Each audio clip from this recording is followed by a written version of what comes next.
गंगोत्री से गंगा का उद्गम लिखूं, गंगोत्री से गंगा का उद्गम लिखूं या देवप्रयाग का संगम लिखूं?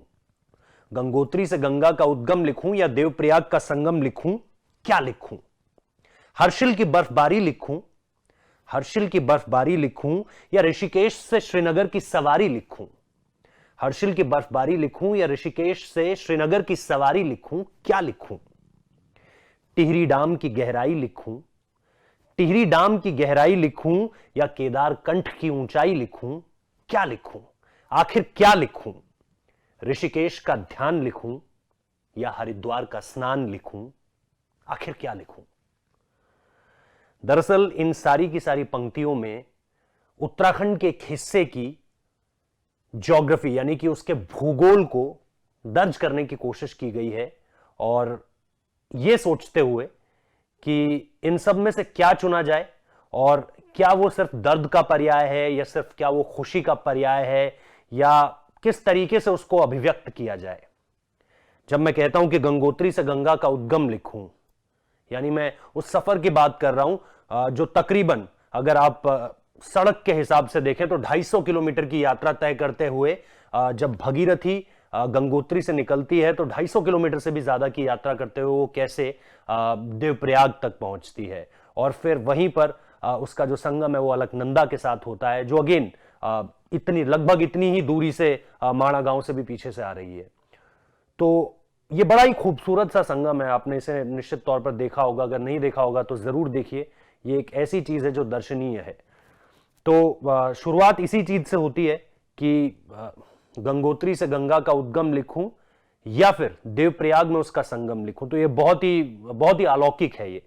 उसके बाद जब हम इससे आगे बढ़ते हैं तो हर्षिल नाम की एक जगह पड़ती है, उत्तरकाशी में पड़ती है, और यहाँ की बर्फबारी, यहाँ की घाटियां, यहाँ के सेब बड़े ही प्रसिद्ध हैं। तो आप हर्षिल की बर्फबारी का भी जिक्र कर सकते हैं। और फिर ऋषिकेश से श्रीनगर, ये श्रीनगर जम्मू कश्मीर वाला नहीं है, ये श्रीनगर है उत्तराखंड वाला, जहां पर उत्तराखंड जो एक तरीके से जहां पर उत्तराखंड से जुड़ी हुई कई सारी ऐसी चीजें हैं। विश्वविद्यालय को ही ले लीजिए, जो उत्तराखंड यूनिवर्सिटी एक तरीके से है, उसे भी आप यहां पर मौजूद पाएंगे। और इसके साथ साथ ये जो 3 घंटे का सफर है ऋषिकेश से श्रीनगर का, ये भूगोल की दृष्टि से बहुत दिलचस्प है। गंगा की यात्रा आपको इसमें दिख रही है, शिवालिक की पहाड़ियां आपको इसमें दिख रही है, ये भी बड़ा ही अलौकिक दृश्य है। तो इसको भी वहां दर्ज करने की कोशिश की गई है। और इसके बाद जब आप थोड़ा और आगे बढ़ते हैं पंक्तियों में तो आप टिहरी डैम का जिक्र करते हैं। उसकी गहराई के बारे में हर कोई जानता है, एक शहर पूरा का पूरा उसके नीचे डूबा हुआ है जिसका नाम पुरानी टिहरी हुआ करता था, उसके एक अलग किस्से हैं। इसीलिए मैं इसे सिर्फ दर्द के लिहाज से नहीं देख रहा हूं। जब आप पुरानी टिहरी का जिक्र करते हैं और उत्तराखंड के लोगों से बात करेंगे तो आपको समझ आएगा कि क्या पुरानी टिहरी सिर्फ दर्द का पर्याय है, एक पीढ़ी के लिए है, एक लिहाज से भी है, लेकिन उसकी खूबसूरती को भी मैं नहीं भूल सकता।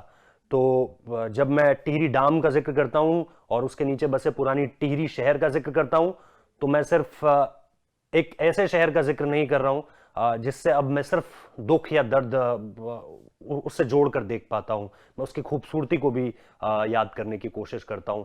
और जब आप फिर केदारकंठ की बात करते हैं, मुझे याद है कि जब चंद्रशिला से आप देखते हैं केदारकंठ की तरफ तो आपको लगता है कि ये एक चुनौती है आपकी जिंदगी में, और वो भी बहुत ही ज्यादा एक चुनौतीपूर्ण ट्रैक है, और उसकी भी एक अलग अद्भुत अलौकिक छाया है।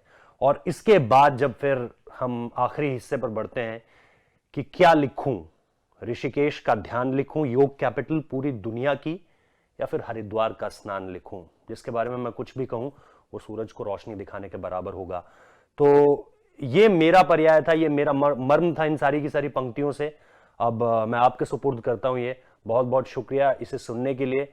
मैं चाहता हूं कि आप लोग बताएं इसके बारे में कि आपको ये पंक्तियां कैसी लगी। महज 8 पंक्तियां हैं, लेकिन मुझे लगता है कि एक तस्वीर खींचने की कोशिश की गई है उत्तराखंड के एक हिस्से की भूगोल के नजरिए से। बहुत बहुत शुक्रिया। शुक्रिया साहित्य तक का कि उसने मौका दिया और इन पंक्तियों को मैं आपके सामने रख पाया। बहुत बहुत शुक्रिया।